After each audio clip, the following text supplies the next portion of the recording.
All right, you're back off the edge, week 16. I messed up, so this is also on my Jake Ellenbogen channel, which is strictly Rams. But hey, you know what? We're just going to roll with the punches here. I got a former Rams linebacker with me as always. Yeah. So it works out that way. But Cam, how you doing, man? Wasn't that long ago we were just enjoying some grub together. Yeah, man. We ate at Killer Shrimp out here in California. Glad it was tasty. It was good to see you and your pops. But yeah, man, all is well. Enjoying LA, the vibe out here. It's 70 degrees. I know you just flew back to New York, Jake. So hopefully that weather, you're not, hopefully you're not missing it too much. But Jake, I will say, when we were at dinner, I asked you if you could see yourself living in LA. Seemed like you got a lot of love at the Rams game. You'd be welcome here in LA if you moved out here one day. It's true. It's true. I don't think I'll ever make the trek, but no, I do feel the love, and it's a cool vacation spot. I'll tell you that. Wait, Jake, the chat knows that you weren't feeling well after eating some food out here in LA as well. Yeah, because I couldn't make the round table. So got it. And then I just did a show with Brandon from the round table, and we were having fun with that as well. I'm good now. But yeah. Shout out to the Pepto Bismol. Shout out to all the things that are keeping you healthy and on track, my guy. Yeah, what is it they say? You're held together with duct tape and all sorts of whatever. But no, I appreciate everybody. All love, of course. So obviously doing something a little different today, now that it's on my channel as well. If you guys are on my channel, I'm going to ask you guys to head on over to Off the Edge and subscribe if you haven't already. Cam and I do this weekly, but not everybody knows about it. So we're trying to keep this thing growing. We're getting closer to 1,000 subscribers. Ooh. And I'm sorry if my voice sounds awful. It's because, well, I was throwing up like 8 straight times. So that said, let's dive into the top performers recap. We'll just go quick. Cam, you had Trevor Lawrence last week. Well, you nailed it. 5 touchdowns, 330 yards, and a win. It's been an eruption of scoring for Jacksonville. They're one of the best scoring offenses in the league.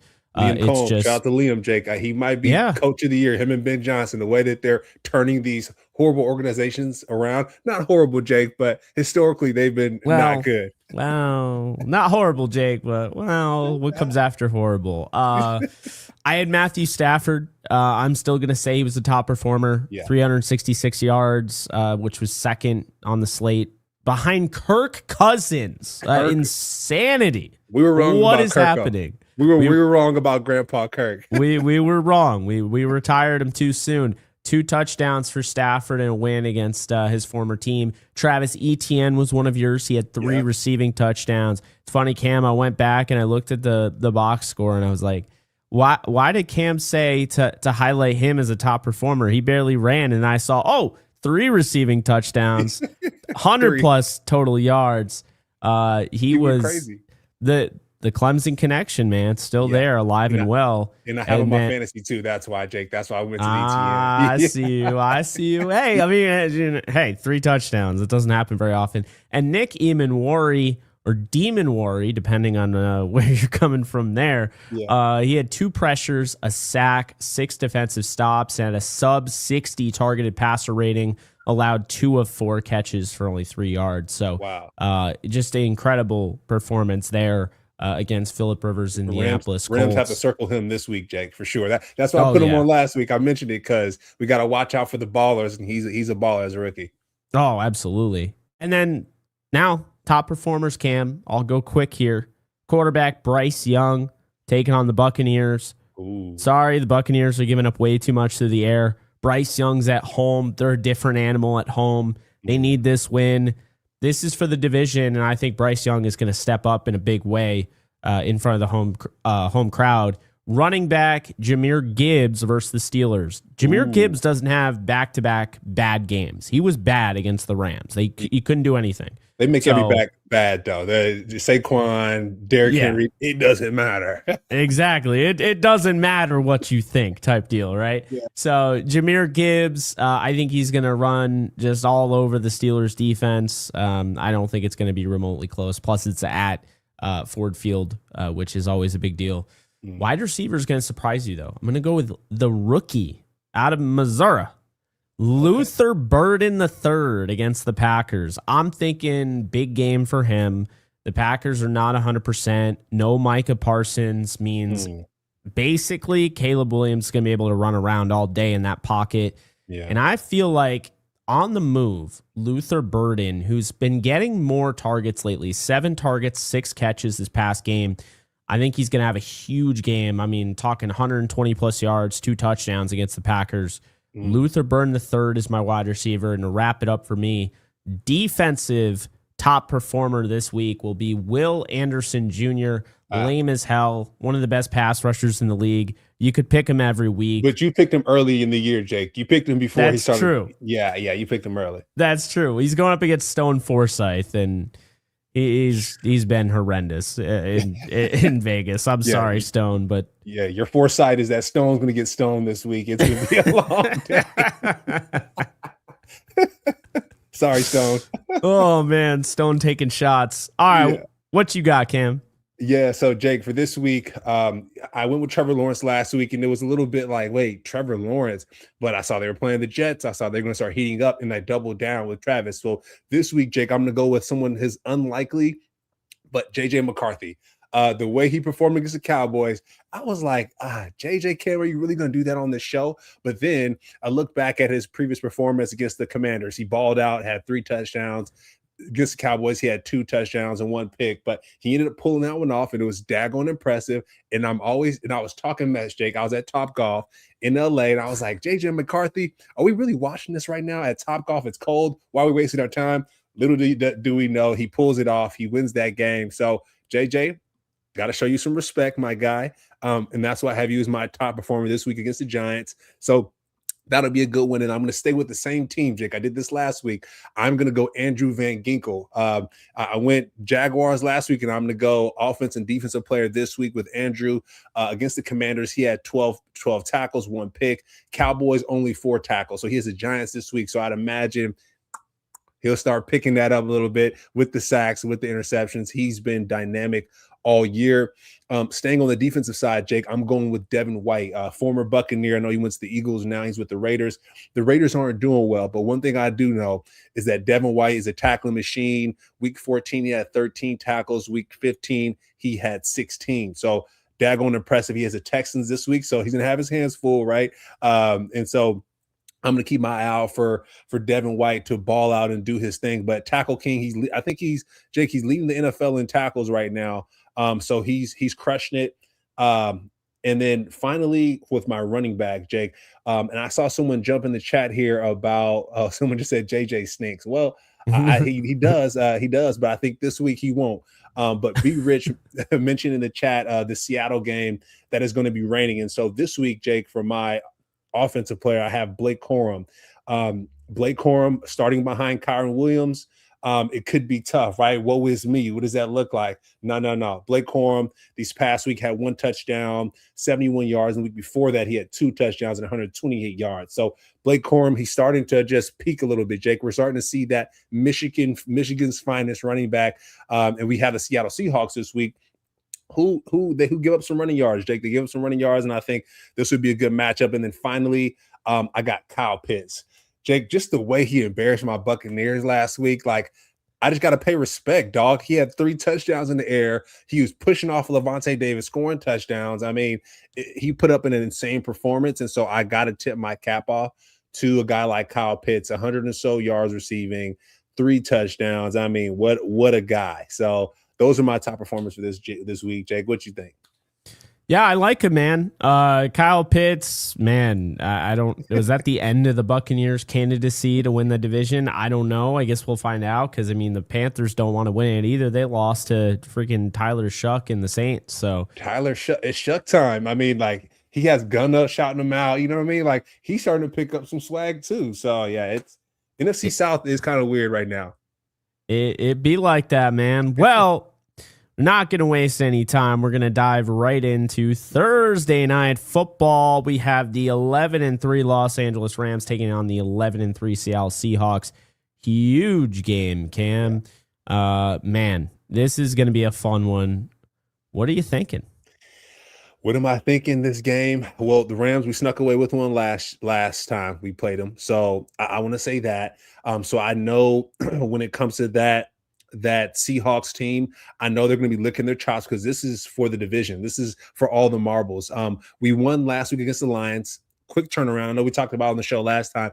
Well, you were like, the quick turnaround is not going to have, they're not going to have a physical effect. They're not going to lag. Well, they crushed the Lions. So what I will say, Jake, is I think they're feeling more fresh now. So it's easier to carry that momentum to the Seattle Seahawks. B. Rich mentioned it in the chat that it's going to be raining out there. And so what does that look like? Devontae Adams is out. Increase the run game. I'm thinking Kobe Parkinson a lot more. Puka Nacua, maybe some more end-around reverses, some things over the middle, but a lot more 13 personnel. I'll end it with that. 13 personnel. Defense creates turnovers again. We had three picks last time we played the Seahawks. So I think we do that again on the defensive side, but stop the run, stop the pass, and 13 personnel, my brother. What are your thoughts? I'm with you on that. I think the Rams are going to be able to run the football better than the Seahawks are going to be able to run the football. The reality is the Rams are the better rushing team. Since Blake Corum has kind of figured out his thing, they've been really unstoppable, right? No one has been able to really stop them. Then you have the 13 personnel grouping. No one's really been able to stop either. Nobody has caught more touchdowns the last, I think, 5 or 6 games than Colby Parkinson. So you have that, which is wild. Cooking. He's cooking, man. 12 touchdowns in the tight end room this year. I mean, Stafford's spreading it out. I just think they're more equipped to handle this than Seattle. I think Seattle and the Rams, they push in terms of run defense, but I think the Rams have a better run game, so they're more likely to do better than the Seahawks, who don't have as good of a run game. So that's my biggest thing there. I think the Rams' offensive line is better. I don't think Seattle has as good of an offensive line. And when push comes to shove, I think Matthew Stafford, I'm going to trust more than Sam Darnold, as well as anybody. So I'm going to take the Rams 30-24 in this one. Okay, I'm going to take the Rams in this one, 27 to the Seahawks, 24. It's going to be close.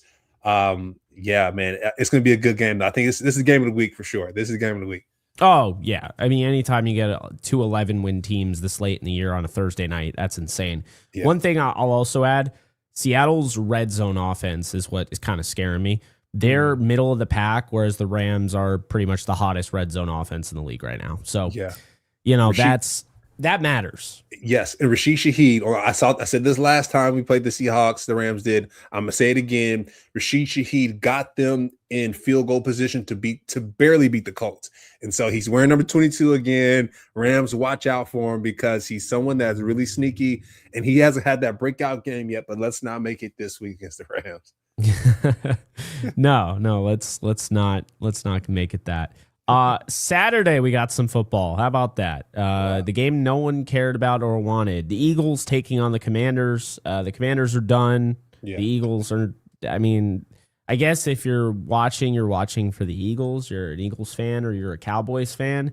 Because the Eagles have to lose out and the Cowboys have to win out in order for the Cowboys to avoid the Eagles breaking a 14-year record? Damn. Of So I don't know if you knew this. NFC East has not had the same champion back-to-back years in like 14 years. Oh, damn. And it's going to probably be the Eagles. This is probably going to be the year. Unless the Cowboys can win out and the Eagles can lose out. I don't see the Eagles losing twice to the Commanders, but once to the Bills, I could see it. Once to the Bills, yeah, it's possible. Yeah, Commanders, this one's a dub, Jake. This game, Commanders. So I'm going to say this game, Eagles 34, man, Commanders 17. 17. I got a closer game, but I'm going to take the Eagles 26-21. We just move on. There's not really much else to say. Commanders aren't playing for anything, but they're at home. This is their best shot at the Eagles. I just think the Eagles are playing for too much. The Commanders are playing for nothing. Those are my thoughts there. Saturday night football. So this is a much more important game. And while it feels bleak now that Micah Parsons is out for the year, the Packers are still rocking with Jordan Love. They still have, Josh Jacobs. They still have Rashawn Gary. They have Keyshawn Nixon. They have the receiving core. I mean, No Tucker Kraft, obviously that sucks, but this is still a good football team at 9-4-1, taking on the 10-4 Bears. They won the last matchup. Cam, I'm going to take the Bears in this one, 25-22. Okay. You got the Bears. Nice. I'm going to take the Bears as well, Jake. 27-24. I think either someone here said it or on Twitter, but I think, Jake, it's something that you actually you retweeted, but someone mentioned that the Bears is the most dangerous NFC team. I mentioned this at the top of the show. Ben Johnson might be a coach of the year, but watching DeAndre Swift run the football, Jake, is giving me Jahmyr Gibbs. I think he's watching Jahmyr Gibbs. He's like, oh, I can be more explosive than that, right? And so he's running the ball extremely well. That Bears team is crushing it. And so I like the Bears to win this one too. And then not only you got Moore as well. He's catching the football really nicely. Man, this Bears team, they've come along in a way that I didn't think they would, them and the Panthers. And I will say this too, this Bears defense, when they take the football away, Jake, that's one thing about it. Their cornerback Johnson, number one, he stole the ball. It was a touchdown pass and he stole it right out of his hands. One of the plays. I mean, they do it over and over again. And so this Chicago team is special. Jalen Johnson, that's who it was. He stole the ball out of the hands. Gardner Johnson had one. Jackson had one. And then, like I mentioned, DJ Moore, man, he's catching that football nicely. DeAndre Swift. So, and I have a Bears fan that's in the group chat, Jake, and they beat the Eagles, so they're talking a lot of smack. They're doing their thing. But I realize this, Jake, I can't always root for NFC teams because that means it could be detrimental for the Rams. So, or the Bucs. Or the Bucs. Yeah, exactly. But I got the Bears winning this one too. Yeah, I think the Bears are going to win this one. It'll be close. I mean, I think they'll be able to run the football. The Packers defense, I don't think is as good without Parsons. I mean, that's obvious, but I mean, he's so key and critical, especially getting after the more athletic passers in the league, guys that can really move around, and Caleb does that really well. And so, I look in terms of, Luther Burden III here, explosive player. Luther. This just feels like a guy, those off-schedule plays that Caleb thrives with, he's going to really make the most out of those. And so that is a big thing for me. And then to your point, the Bears can take away the football. They can. And so I think that's going to be big in this one. They're going to do just enough to win 25-22. We move on to Sunday Night Football. We got the Patriots taking on the 7-7 Ravens, the 11-3 Patriots, blowing a 21-point lead against the Bills. And now suddenly you do that, and now everybody just basically throws you off to the curb. They playing with their new favorite toy, Josh Allen. Drake May no longer in the MVP race, according to everybody now. It's crazy how the league works. But that said, the Patriots, I don't think they're going anywhere. I don't really know why everybody is just throwing them away and, whatever. What's funny is I think they're going to lose this game, though. I was really high on them coming into the year. I had them going 11-6. Well, maybe I'll have them lose the last three so I could be right. But anyway, I don't have that. What I do have, the Ravens, they are way more desperate. They have to win this game. If they don't win this game, I don't see a way they make the playoffs, Cam. That sounds crazy. Ravens win this game 31-27. Lamar Jackson is going to have to play his ass off. He knows that. The Ravens know that. I think he's going to. And I think last week showed you that even though you got down, 21-0, you can come back. And they have the quarterback to do that. We saw it against the Bucs. Like, the Patriots aren't unbeatable. Yep. And, once you can make God bleed, right? Like, then you start to have more faith. Well, there you go. I think, obviously, not calling the Patriots God. They're far from it. But they had a great record. They're crushing it. They haven't been really challenged like that. Yeah. But the Ravens, man, they're right there. I'm going to take the Ravens. I'm going to go with my gut here. I like that, Jake. I'm gonna rock with the Ravens as well. I'm gonna go Ravens this game, 23, Patriots 20. The only way that the Patriots win this one is if they win the turnover battle. Because the Ravens have been known to give that football up. Lamar, I think, gave it up the week before, maybe twice.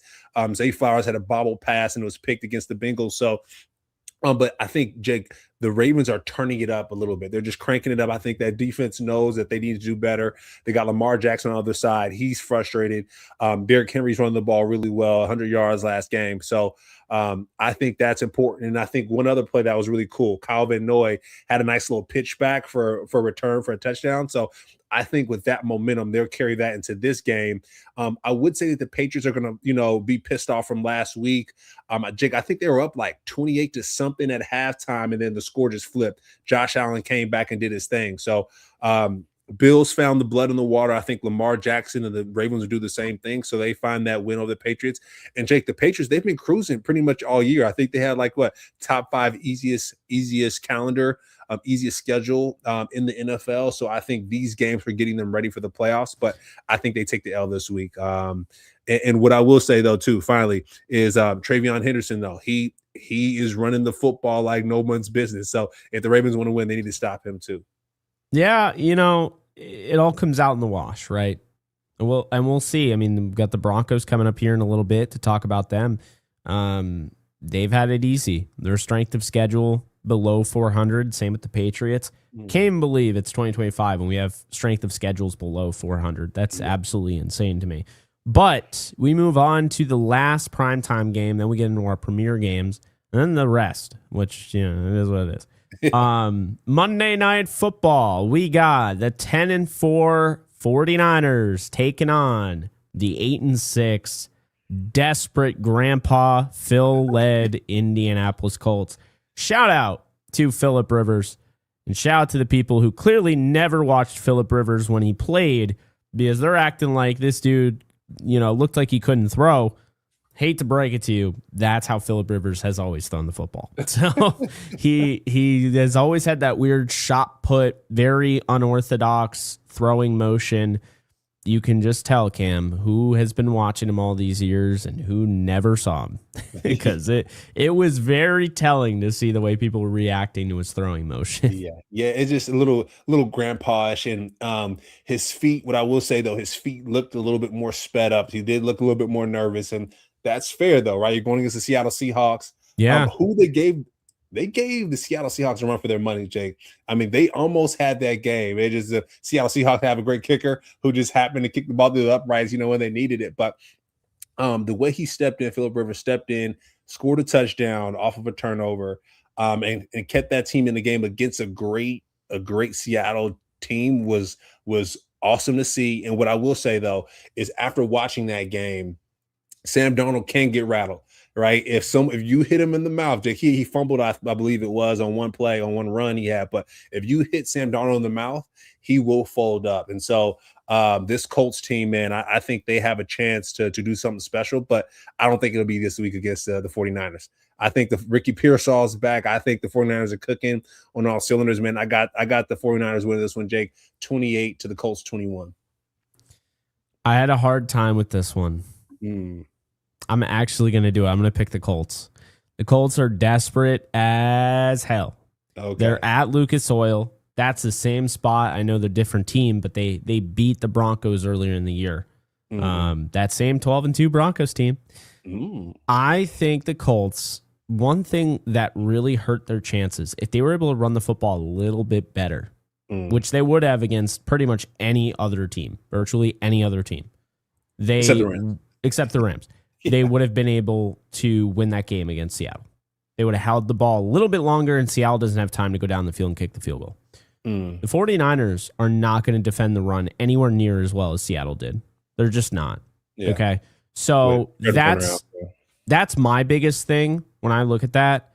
San Francisco, they're not a bad run defense, but they're about par for the course, right? I mean, that's just kind of, they're just chilling, giving up about 106.1 yards per game. Seattle gives up 91.6. That's a huge difference. So I'm going to say that the Colts are going to be able to run the football with Jonathan Taylor. I think Phillip Rivers, people are looking at this like, oh, well, the element of surprise came into it. And now, teams have had film on him.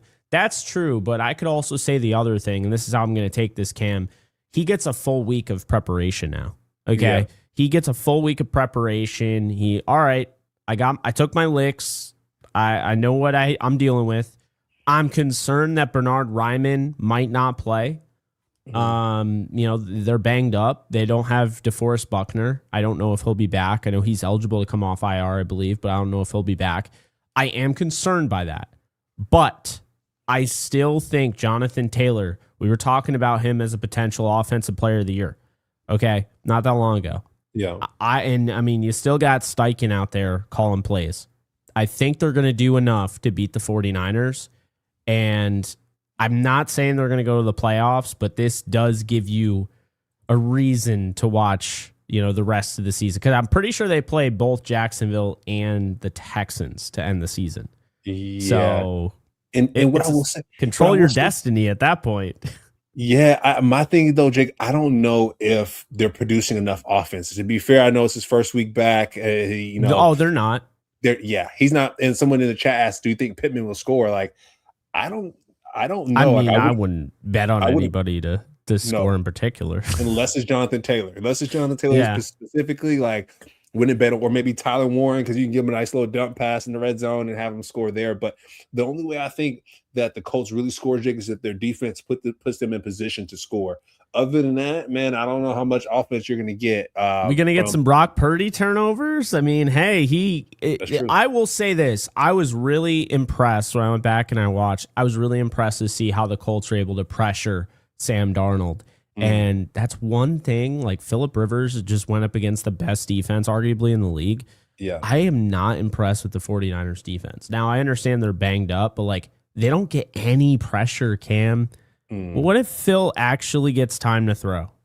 Yeah, that could be different. And Robert, I'm sure, Jake, after watching the tape, I'm sure Robert Sala's like, hey, Phil's his feet are moving really quickly. Just watch Phil. Just watch his feet, Jake. Yeah. His feet are moving really quickly during his drop back. I think he slipped on one play and kind of like got up and like hobbled forward a little bit. So I think of Robert Sala, if he pressures him a little bit and gets his feet off rhythm, I think he could find something, man. I think Robert Saleh is too good of a defensive coordinator to just let Phillip Rivers chew him up continuously. So we'll see. Death by 1,000 paper cuts incoming. But yeah, I'll take the Colts in this one. Nice. I'm just going my gut. 24-20. I don't think it'll be pretty, but I think they'll find a way to get it done. Yeah, or you hate the 49ers, so you know what I mean? And I'm going 49ers this one, man. 24 to Colts 21. So we got the premier games now. And speaking of which, I feel like we've mentioned them multiple times, both these teams. Jacksonville Jaguars, Duval, 10-4, taking on the 12-2 Denver Broncos. The Broncos have not lost at home. I don't think that's changing in this one. Jaguars offense has been super electric. They just threw 5 touchdowns through the air. Trevor Lawrence just threw 5 touchdowns. I nearly fell down when I read that. It was against the Jets, though. It was against the Jets, but you're not supposed to say that part and just say Trevor Lawrence threw 5 touchdowns. Who is it against? It doesn't matter. He threw 5 touchdowns, right? All jokes aside, Jaguars have not. I don't believe they've lost since they dropped that game to the Rams in London. Right. They got embarrassed. Was it about 40 points or so? And that's supposed to be like a home game for them? Yeah. Some home game. Yeah, it's fascinating to me. I believe, they're on a crazy winning streak. Yeah, they might be like on a 8-game win streak. Okay, only 5 games. But still, I mean, that's better than what they've done in the past year. So going from 5-4 to 10-4 is wild. Texans going from 3-5 to 9-5 is also wild. Mm-hmm. The Broncos starting at 1-2 to 12-2 is that's pretty wild. Sean Payton, good job, Jake. We sometimes throw a little shade at Sean Payton. I got to give him his flowers because he's done a nice job. And how about do you remember Davis Webb? Davis Webb from Cal? A little bit. Davis Webb. He's the quarterback's coach and pass game coordinator. He's been helping out. Yeah, Bo Nix he's wheeling and dealing. Good for him. Yeah, shout out Davis Webb. I just found that out today, so I figured I'd just shout him out. But nice. Who you got winning this game, Jake? I'm gonna take the Broncos. Look, I really want to believe in Jacksonville in this one, but I just can't. Broncos are so good at home. They're actually the best home team in football at 7-0. It's too tough. You can't go up against that. They're 12-2 and they're 7-0. The one thing, if anything does come to pass, is that the Broncos have not played a good schedule, as we've talked about. Okay. Right. Recently, they played against the Packers, which came down to the wire. It was 34-26. They barely beat the Raiders. They squeaked one away against the Commanders by 1 point. They beat the Chiefs by 3. That was a way better win then than it feels now. They beat the Raiders by 3 again. So they barely beat the Raiders again. They barely beat the Texans without CJ Stroud. So it sounds like they play down to the level of their competition. That's what it sounds like. Doesn't it feel that way? It feels that way. Yeah. Now, they don't score a lot, and they're not a great road team. They lost. Their 2 losses are on the road. I will defend them in the Colts game. Kind of a BS call on the kick. Leverage, which I don't know if I agree. You were on special teams. I mean, you tell me, but I didn't think it should have been called. Wipes off Spencer Schrader, the kicker for the Colts, misses the field goal. They're like, hold on. Penalty, re-kick, and then he hits a field goal because he's up 5 yards closer. So technically, like the Broncos had already won, and then that penalty comes in. And then the Chargers game, they lost 23-20. So it's like the Chargers, they know how to knock down some giants. Yeah, it's funny because while you could be critical of how they win, they just win. Yeah. And they're 7-0 at home. So I just can't go against that. As much as I like the way Jacksonville's playing right now, I'm going to stay confident in the Broncos here to defend their home.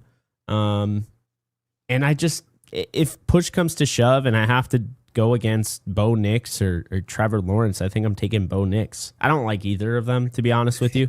But I think Bo Nix is clearly better. Yeah, and the Jacksonville does have a good defense, but I think I know the Broncos have the best defense. Those defensive ends, they rush the passer like no one's business. They kind of rush. Like I bet Isaiah Pacheco runs the ball, like just real frantic, like I gotta get there. That's how they rush the passer. And so I think Trevor Lawrence is going to have some issues unless he gets the ball on the perimeter, unless he finds some motion, some rollout. Give ETN the football. He's going to have a long day. Pat Surtain, I think, is back. He had a pick, I think it was last week. Riley Moss with a pick as well. So, this Broncos defense is something to deal with. RJ Harvey, that was a question. I know he fumbled the last game. I think you mentioned that you don't really have too much confidence in RJ Harvey. I think it was Micah Parsons that stripped the ball from him, but he's a runner. He's a blazer. He can run the ball. He can catch the ball in the backfield. Courtland Sutton, he's 100 yards almost every game, it feels like. And then Bo Nix, man, I watched that game against Green Bay. He was dealing, man. He had 4 touchdowns. I just wrote in my notes, dealing, all caps, because he was just you just talk about Webb being the quarterback coach. He's clearly teaching him the proper things because the guy is balling out. And so I think Denver I know Denver has to win this game, Jake, if they want to maintain that dominance in the AFC, right? The Patriots just dropped off against the Bills. So the Broncos are like, oh, shoot, like we're those guys. So I think the Broncos to maintain things, if they want to see the Super Bowl, if they want to make a long run in the playoffs, they got to win tough games like this. So I got Broncos winning this one 30 to Jacksonville's 27. Yeah, I got the Broncos winning this one 27-20. I think it's going to be a close game, like Broncos games are, but do they score more than 27? Not normally, so I'm going to take them 27-20. Trevor Lawrence, get ready to learn Nick Bonito. Yeah, Nick Bonito. He's going to knock that pretty hair in a bundle. So we got a battle of the 8-6 teams. Need a win here. It's getting kind of hairy for both teams. Now, I will say the Steelers have one up because they're in a bad division, and the Lions are in a very good division, and they're also in a good conference and the superior conference, so they're in trouble. They need this win. Do they get it done, Cam? I believe they do. I think so too. I think the Lions win this one, Jake, 34-24. They got them. Let's keep it a spade a spade. They got embarrassed by the Rams. The first half they didn't. On offense, they didn't. They had, I think, Amon-Ra had 100 yards. Jameson had 100 yards. They were balling. But then that second half, my guy, it just feels like, Jake, with the Rams, they're like, okay, you throw your best punches, try to knock me out, and then they're like, okay, yep, we got them. Second half, crank it up a little bit and just go to work on their ass. So I think the Lions, they're feeling a little hurt, and they're gonna have to get a dub this week, Jake. But what I will say, they have to watch out for DK Metcalf because he got the angry run scepter, Jake. He got the angry run scepter because he stiff armed the hell out of somebody and scored. DK's been going off, so keep your eye out for DK. But I still think that that they get this win. And Jake, I'm gonna stick on DK Metcalf really quick because I know you were talking to Smoke 2 weeks ago, and he heard you, Jake. He had to hear you because he's been balling out. And what I will say, when I was watching him, he's giving me, I know you said he's not really he's an overrated receiver, but he's giving me like that Megatron Julio Jones effect. Not saying he's as productive as those guys are. I'm not saying that. Let me pause there. But just the threat he brings to defenses. When you wake up, you're like, damn, like I got to cover a guy that runs a 4.3 40, maybe a sub-9 100-yard dash. In the same way that facing Julio Jones, Jake, just seeing him play, man, for the Buccaneers, playing against him, he was fast as all get out. He caught everything and anything. And of course, Megatron, he is what he is. But I think, Jake, we have to show a little bit more love and give his flowers for DK Metcalf because he's coming along nicely. He's got to keep it going. He's been trash all year, right? Okay. You decided to start playing, the last, and who have you played? Like, come on. So he said, get out of here. Yeah, get out of here. No. If he keeps playing, I'll give him his props. I used to love him, honestly. So, but I got the Lions 34-23. Their secondary is kind of a joke. I think you'll be able to throw all over them. But the Steelers don't throw all over anybody. That's the problem. So it's like even against Miami. I mean, he was the leading receiver, DK, with over 50 yards. It's like, woohoo. So with the Lions, I think they're going to run all over the Steelers defense. All over. I think they're probably going over 200 total yards of rushing offense, and most of that will be Gibbs, but I honestly think we'll see some more David Montgomery this week because he was honestly the better looking back against the Rams. And I think they started to see that, but it was too late to run the football at that point. So, and TJ Watt's out too. So, unfortunately, that's a big blow to the Steelers. His career is going downhill, man. He's not playing at the same level, and now he's dealing with injury. Collapsed lung, like getting therapy at the facility. Like, what kind of shit is that? See my language, but that's brutal because him and Myles Garrett, Jake, at one point we were like, who is better? Didn't Tyrod have this same thing with the Chargers where they like punctured his lung or something like before the game? What? Well, now we know what grade they're getting on their NFLPA report. I was just gonna say, you beat me to it. I was like, man, where's the NFLPA grading when we need one? I mean, good. They're trying to get rid of that too, I think. Imagine you're the guy that's like, yeah, so good news. There is no good news, unfortunately. The bad news is that I just punctured the lung of our top player. Like, fire him. Just go ahead, pack your bags, turn the TV off, get him out of here. Just fire him into the sun. How about that?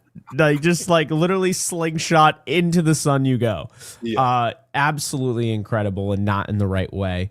The next premier game, we got the 7-7 battle. So we had an 8-6, 8-6. Now we have 7-7.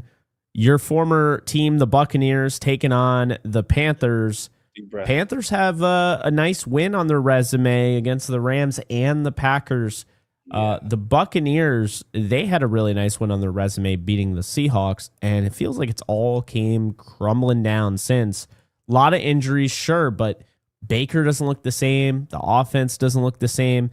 It looks like a jumbled mess, Cam. I mean, what are your thoughts on this game? Because I'm not feeling good about the Bucs right now. Yeah, I'm not either, Jake. And to be honest, I think it's after the Rams put belt to ass, really, and Baker went down. Jake, after watching that game, I'm like, oh, like they've been figured out. They've been figured out. I think Bucky Irvin's been in and out. That's been tough. Mike Evans is finally getting back. And I messaged someone during that game, that Falcons and Bucks game. I was like, Mike Evans being back is just great for football, brother. Like, that is great for football. He's mossing people. He's yelling on the sideline because his team is not winning. Like, that's the passion. That's the type of that's just good ball, brother. That's just good ball. So the fact that he's back, I think now Baker has his 3 receivers. That's excellent. But man, this Panthers team, Chuba Hubbard, I mean, I just had a more of a respect for that running back room after Chuba Hubbard just ate up the Rams. I think he had like 70 or so, 80 or so yards against us, and then let alone Rico Dowdle. So, man, that Panthers team is good, Jake. And I'm not gonna lie, even with the Buccaneers getting everybody back, I got the Panthers, bro. I'm not gonna lie, I got the Panthers. I'm gonna go Panthers, man. 2024 to the Bucks 21. Yeah, I'm going to take the Panthers as well. I think they win the division. I think it starts with this game. I'm going to take the Panthers 33-23. They always like to have an offensive explosion at home. I think they get an offensive explosion this time against a bad pass defense. I don't know what happened to the Bucks. I know they have injuries, but man, this is worse than injuries. Like something like Todd Bowles is under the hot seat now. He's on the hot seat because he was cussing like a sailor on that in that interview. So you should tell people when they just get unfolded. You know what I mean? You just get unfolded. You get a little rattled. He seemed a little bit rattled seeing Kirk Cousins come back when they're down by 14 points in the third quarter. So yeah, it's not looking good, Jake. And even seeing Levante David kind of struggle against Kyle Pitts. I'm like, I don't think he's putting these guys in the best position to succeed. And that's you think I look at Chris Shula. I mean, these guys are always in great position to ball out. And so Buccaneers, not so much. Yeah. Well, speaking of Chris Shula, by the way, maybe he's an option for them next year. 10-4 Chargers taking on the 6-7-1 Cowboys. Why is this a premier game? Well, because this will be a fun game. Chargers and Cowboys can both score it. The Cowboys can throw all over the yard. The Chargers have a really good defense, though, and that offensive line is not the best. They're trying to get through. Justin Herbert's trying to carry this team. They've won 10 games, Cam. I was out on this team. I still am out on this team as a Super Bowl contender, but they're going to the playoffs unless they just completely fall right on their face here in this game and moving forward. I kind of see that happening in this one. I think the Cowboys are going to win this game 30-23. Oh, really? Okay. Well, in that case, Jake, I'm going the Chargers in this one, 28-24. I think, Jake, the Chargers, they got their flow back. Someone just said Chargers offensive line is poop. What I will say is Omarion Hampton, he's back and he's cooking. I think I always mention every show. I mentioned you at dinner. I think he's going to be one of the better backs in the league along with him and Jahmyr Gibbs. But Omarion Hampton, he's big to this offense. He makes things go. And I think they win this one, Jake, 28-24. Cowboys with those receivers, they're one of the best in the league. I would say top 3 in the league. Just what they do to defenses. But Derwin James, he's back healthy. Henley, their linebacker number 0, he's out there balling out. They put hands on people. And what did they do? Did they not just knock the Chiefs out of playoff contention, my guy? They did. Yeah, they beat him at the beginning of the year. And they just beat him. What Travis Kelce said? No, what did he say? He was like, yeah, the Chiefs are really going to miss Patrick Mahomes. Like he was speaking from a position of like, oh, yeah, that's not my team. What the hell are you talking about? That's the Chiefs. That's not me. Oh, he didn't say we. Damn, we okay. Well, that's not good. Things might change over there. The Chiefs, what is it? A dynasty may be paused here, but the fact that the Chargers did that, Jake, was pretty daggone impressive. So I think that they keep this momentum going. We won't see Taylor Swift in the playoffs, so people can jump for joy because the Chargers shut that shit down. So I got the Chargers winning this one, like I said, 28-24. Always funny when you bring that up. All right, we got the rest here. Jets and Saints, 10-7. Or what? I don't even know what I'm saying. Jets and Saints. Who you got? I got Saints, bro. Saints on this one.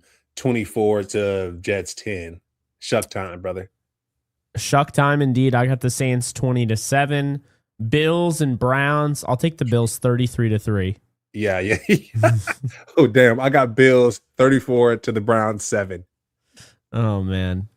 Chiefs, Titans. I got the Titans upsetting the Chiefs. I actually think Gardner Minshew is gonna have a good day at the office, but I don't think it's gonna be enough because Cam Ward is gonna hurt their draft stock. 20-17, Titans win. Okay, Jake. I'm not gonna go the Titans on this one because it seemed like they just can't get it right. Jeffrey Simmons did score a touchdown, which was pretty cool. And what I will say is, even though they get smoked every game, they have fun. Jeffrey Simmons scoring that touchdown was awesome. But I got Chiefs winning this one, Jake. I think they have a slim chance of still making the playoffs. I think it's like a little minuscule 3% chance, but I think they win this one. I'm gonna say 24-17. We got the Vikings taking on the Giants. I think this is the best 2-win team I've ever seen. They should have way more than 2 wins. They're way too talented. You got Abdul Carter playing out of his mind right now. You got Thibodeau. You got sexy Dexy Lawrence. I mean, they have so much talent. And I understand, Malik Neighbors going down has been an issue and losing, Scattaboo. I get that. But it just feels like they shouldn't be as bad as they are. Yeah. So that said, I'm going to go with the Giants to win this game. 23-22. Yeah. You're trolling. You're trolling this one, Jake. I'm going Vikings. I'm going JJ. I'm going JJ, brother. The Vikings are weird, but one thing I found that's a constant is if they're at home, they're a lot better than they are on the road. And so that was something that kind of went into my prediction there. Okay. I think the Giants at home, not saying that they've been great at home, but the Vikings, they have 4 of their 8 losses on the road. So they're kind of just Well, I like JJ. He's my top performer for this week. I like he's been filing Naylor in the end zone. In my notes for Naylor, I said someone guard him, please, because he's been wide open all game. So I got them winning this one against the Giants. They beat the Cowboys already. They're going to stay on the NFC side and beat the Giants on this one, 24-17. And yeah, man, Jackson Dart, does he have a concussion or no? Like, is he conscious this game or no? Like, what's going on here? Jameis should be starting at this point. If Jackson's not 100%, you don't put him out there in meaningless games. You just don't. He's a rookie. Like, let's preserve the man. Don't damage him like that, man. He's banging his head against the wall and on concussion protocol, bro. That's what parent wants to see that. We don't want him going down that Tua Tagovailoa route where you get these injuries and you still want to play football. And it's like, bro, you're not cooking like you used to, pal. You're not cooking. So, Bengals Dolphins 34-22 Bengals. I can't believe Quinn Ewers is Quinn Ewers is not good. This is not gonna go well. Yeah, I got Bengals winning this with Jake with Joe Burrow 33 to the Dolphins 10. Good luck, Longhorn. Yeah, they're about to make the freaking Bengals defense look good. No one's done that all year.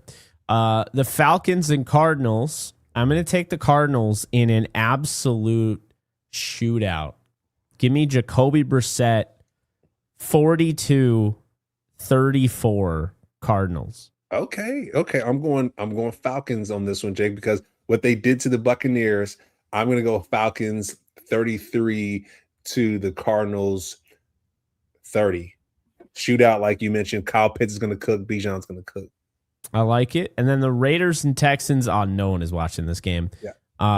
Did you see that graphic? The Raiders have like the fewest guys on IR. It's like, so they're just actually ass. There's actually there is literally no rhyme or reason for them to be ass. They're just ass. It is what it is.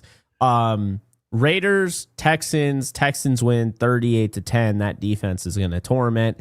I don't even know who's back there. Is it Kenny Pickett right now? Yeah, it's Pickett. That team is not fun. They're not. I can't believe that was the team Stafford almost went to. I sit there every day and I'm like, thank God, because he almost went there. Yeah, that wouldn't have been good. That would have been going from worse to even worse. Going from the Lions to that's not good. But that game, Jake, with the Raiders, I got the Raiders getting 14 points. And I got 14 points, and I got the Texans going 40 points. It's gonna be a shootout. They're gonna run it up. That defense is gonna raise hell for Kenny Pickett. So, yeah, and who's the remind me again, Cam? Who's the offensive coordinator for the Raiders? Offensive coordinator for the Raiders. That's a great question, Jake. Let's see. AFC. Is it Chip? Oh, is it Chip? Wait, it's not Chip Kelly. It Who was is Chip Kelly. The point is they have no idea what they're doing. Yeah. No idea. Chip Kelly never should have been an offensive coordinator in 2025. It's ridiculous. This isn't college. Yeah. You know, Kenny Pickett just had 64 passing yards on 15 passes completed, Cam. You said 64? 64. And net, you want to go, let's take it here. I'm just going to take it here. Yeah. We're going to go net passing yards, which happens when you're sacked. It goes again. He had 29 passing yards net. Jake, I'm not going to laugh because the man's doing the best he can. Okay. He's doing the It's best he not can. his fault. I think there's more there. I mean, I watched Kenny Pickett go down the field on the fourth quarter and beat the Rams, okay, in 2023. We both did. Brock Bowers, we watched have 3 touchdowns. He's now gone to 6 catches for 28. That hurts. That hurts because I have Brock Bowers. I'm starting Brock Bowers, and I might have to change that. Genty had 9 carries. Yeah, let me go to my fantasy right now and change that for Brock Bowers. I'm glad you mentioned that. this is what I'm talking about. Like, this is pathetic. But anyway, enough talking about the worst team in football. One thing I will say for Raiders fans is it does get better. You actually have cap space, unlike the Browns and Dolphins, and you know there are other teams that they literally have negative cap space and they're bad. So not good. But if you're the Titans and Raiders, you have something to celebrate. High pick, and you actually have a lot of cap space next year. So that is going to do it, my friends. It's been another fun episode of Off the Edge. And if you're watching this for the first time, please be sure to subscribe on our channel. This was by accident, putting it on my channel. But hey, if it led to more people getting eyes on it, it's a fun show we do every single week. It won't be on the channel next week. This is by accident. But be sure to check it out. Again, Off the Edge. It's right on my channel as well. Hit the subscribe button, drop a like, and we'll see you guys in the next one. Hey, see you guys on the next time. Jake, much love, my brother. Good seeing you in LA. And back at you. Hype to see you next week. Hell yeah, Cam. Next week is week 17. Oh, my God. 2 weeks left. Wow. 3 weeks total, but yeah. Crazy. Hell yeah. Thanks, guys.